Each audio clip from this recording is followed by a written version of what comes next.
KPK telah menerima 2 laporan terkait penggunaan pesawat jet pribadi putra bungsu Presiden Jokowi, Kaesang Pangarep. 2 laporan itu sedang ditelaah oleh Direktorat Pelayanan Laporan dan Pengaduan Masyarakat (PLPM).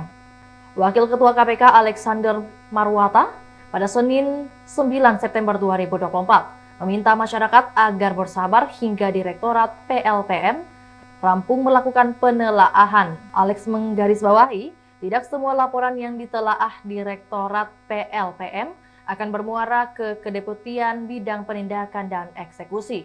Bisa saja akan ditindaklanjuti oleh Direktorat Koordinasi dan Supervisi. Oleh sebab itu, ia meminta masyarakat menunggu hasil.